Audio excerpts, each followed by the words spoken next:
नहीं है। ये 5000 साल पुराने उस सनातन धर्म की पहचान है जिसे दुनिया ने पहचाना। इसकी कीमत कितनी है कितनी नहीं है मैं नहीं जानता, लेकिन जो सनातन को जीता है, जो सनातन में विश्वास रखता है, जो सनातन को एक धर्म मानता है, अगर उसके घर में यह कैलेंडर नहीं है तो मुझे उसके सनातन होने पर डाउट जरूर है। और इसमें आपकी गलती नहीं है, क्योंकि 70 सालों में संसद में, संविधान में सब जगह जघन्य अपराध किए गए हैं। झूठ नहीं बोले गए, बल्कि आपने संविधान के अंदर से चीजें निकाल के फेंक दी क्योंकि वो आपकी सत्ता को सूट नहीं करती थी। और यह सिलसिला रुका नहीं। इसीलिए भारत के संविधान में खास तौर से मैंने कहा कि आपने, अभय जी, तमाम इसमें चित्र छापे हैं। और यकीन मानिए कि मेरा उनसे कोई इस बीरे में कोई बातचीत नहीं हुई, लेकिन एक विषय को मैं 2 साल से उठा रहा था।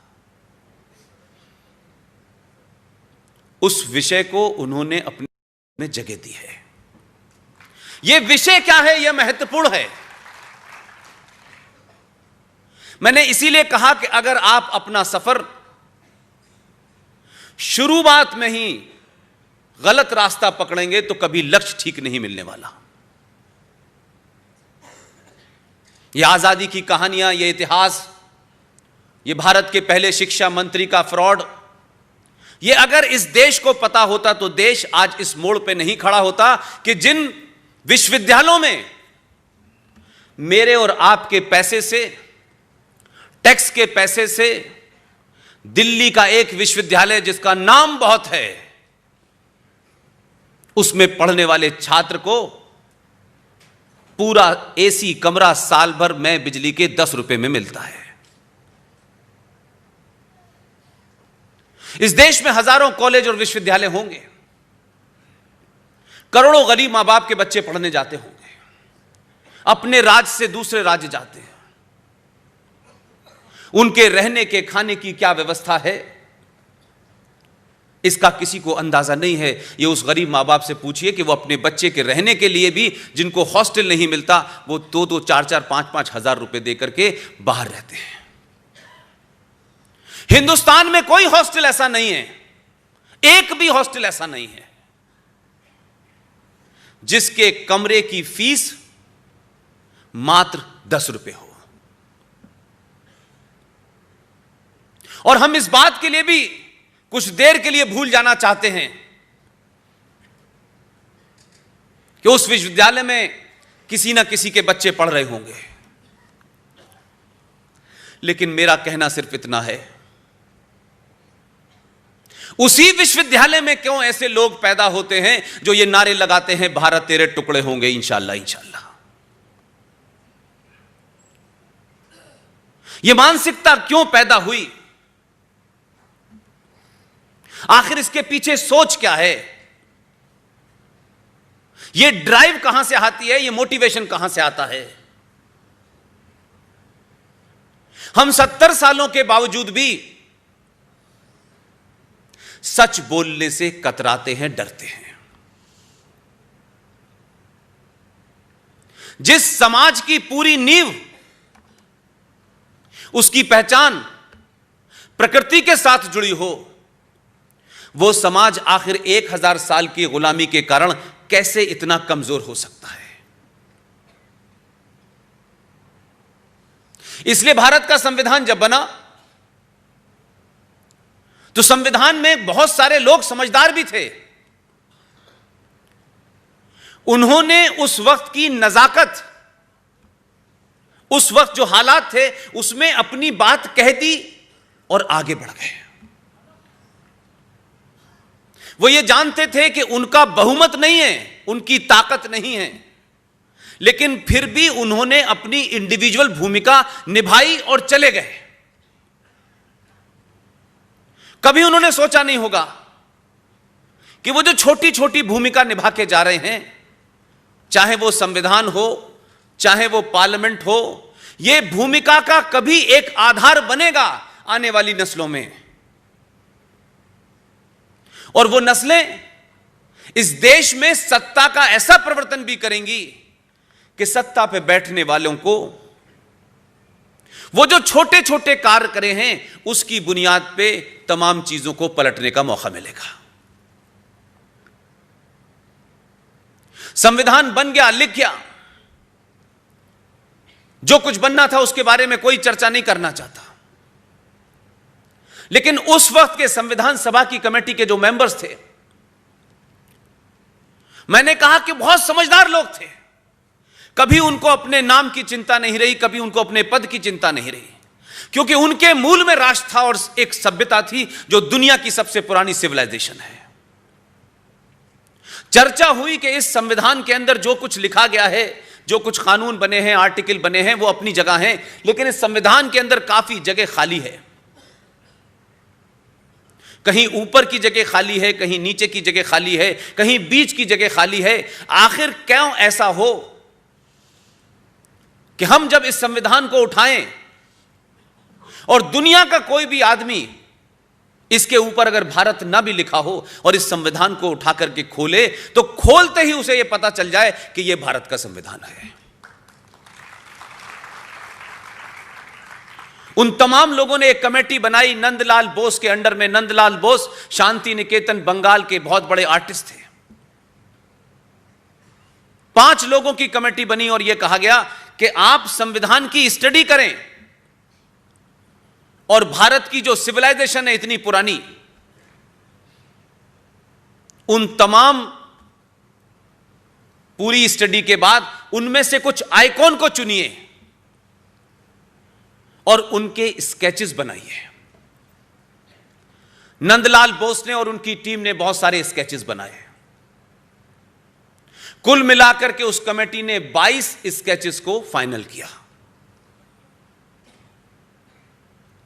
और बाद में फिर वो भारत के संविधान की मूल कॉपी में जोड़ दिए गए।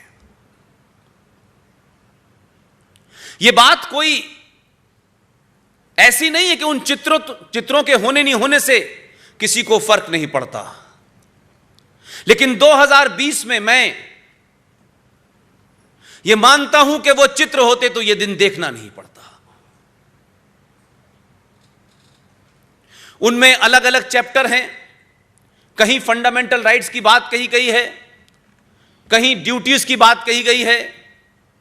उसके हिसाब से भारत के मूल संविधान के अंदर 22 चित्रों को डाला गया।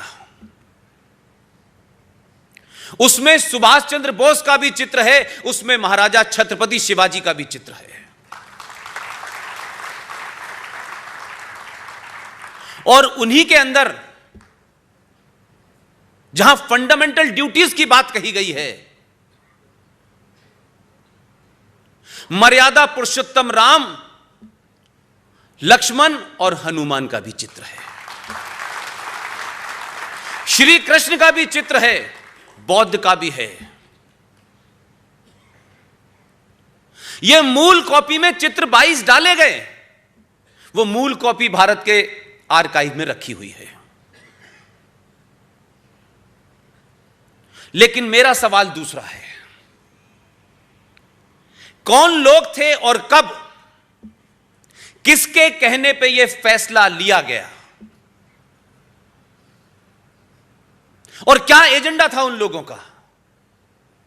बिना देश को बताए, बिना भारत की पार्लियामेंट में चर्चा हुए उन 22 चित्रों को किसने हटा दिया?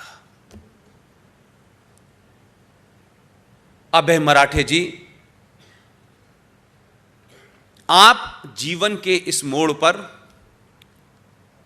वही काम कर रहे हैं जो हमारे पूर्वज 1946 और 47 और 50 में करके गए थे। आने वाली नस्लों को यह पता होना चाहिए हम कौन थे कहां से आए थे, हमारा अस्तित्व क्या है, हमारी बोली क्या है, हमारी भाषा क्या है। इसलिए मैं खास तौर से इस कैलेंडर के अंदर उन 22 चित्रों में से कुछ चित्रों को इस कैलेंडर पे छापा गया है, क्योंकि मूल कॉपी आपको देखने को नहीं मिल पाएगी। इससे आप अगर अंदाजा लगा सकते हैं कि भगवान राम और लक्ष्मण जी और हनुमान जी का चित्र अगर इस पे छपा हुआ होता तो यकीन मानिए, मुझे पूरी उम्मीद है कि जो भी कुछ इसमें छपा हुआ है, संविधान में जो भी कुछ लिखा हुआ है और जो छपा हुआ है, वो सब संविधान का हिस्सा होता। और अगर वो हिस्सा होता और ये तस्वीर उसके अंदर होती तो भारत के सुप्रीम कोर्ट के चीफ जस्टिस से लेकर तमाम जजेस उसी संविधान की शपथ लेते हैं, और उस संविधान की शपथ लेते तो मुझे पूरा यकीन है कि हजारों भारतवासी ये सवाल जरूर पूछते कि जज साहब, आप सच सच बताइए, यह मुमकिन है कि आपकी सुप्रीम कोर्ट और आपकी हाई कोर्ट दशहरा पे 10 दिन के लिए बंद कर दी जाए, फिर कोर्ट खुले और फिर रामनवमी की छुट्टी हो जाए और फिर कोर्ट बंद हो जाए, और उसके बाद जब कोर्ट खुले तो सुप्रीम कोर्ट के जजेस बैठ के यह तय करें कि भगवान राम का अस्तित्व है या नहीं है।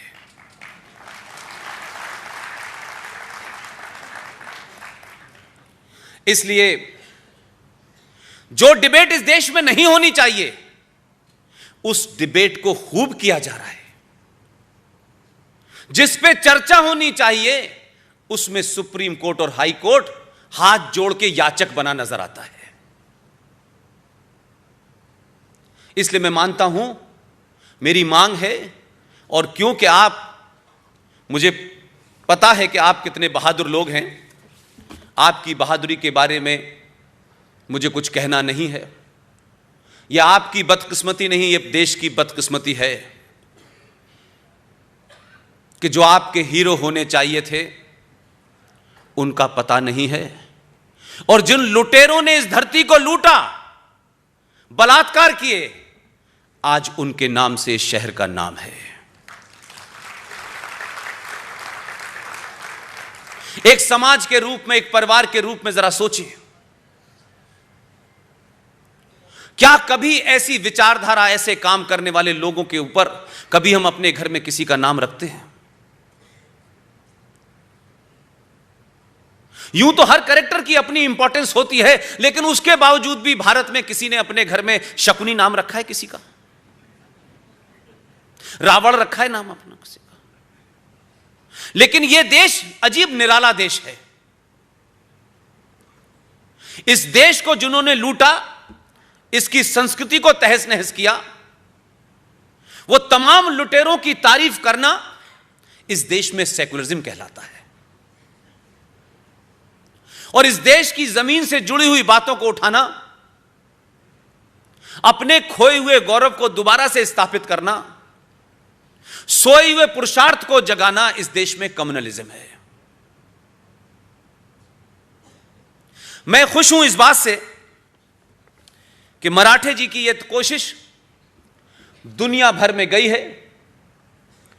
मेरे कुछ मित्रों ने जो विदेश में हैं, जब उनको पता चला कि भारत में इस किस्म का एक कैलेंडर जारी हो रहा है और तमाम ये 4-5 बुजुर्ग मिलकर जिंदगी की पेंशन इस कैलेंडर को छपवाने में लगा देते हैं। जिन लोगों ने प्रत्यक्ष और अप्रत्यक्ष रूप से अभय मराठे जी की उस कैलेंडर पे यकीन किया कि यह एक बहुत बड़ा काम हो रहा है, हो सकता है कि वो न्यूयॉर्क में बैठे हों, कैलिफोर्निया में बैठे हों, लेकिन आज भी उनका दिल भारत में ऐसे किसी भी काम करने वाले के साथ पूरी ताकत से खड़ा हो जाता है। इसलिए इस मंच से न्यूयॉर्क में रहने वाले गोपाल शर्मा जी, न्यूयॉर्क में रहने वाले योगदत्त जी, योगदत्त विलास साहब, कैलिफोर्निया में रहने वाले अश्वनी शर्मा जी और कैलिफोर्निया में ही रहने वाले संदीप गुंटूर जी को मैं मुबारकबाद और धन्यवाद देता हूं कि उन्होंने वहां से बैठ करके इस कैलेंडर का रूप बदले, इस कैलेंडर की क्वालिटी बदले, इस कैलेंडर में ज्यादा से ज्यादा इंफॉर्मेशन हो, इतनी दूर बैठ करके अभय मराठे जी और उनके मंच की मदद की।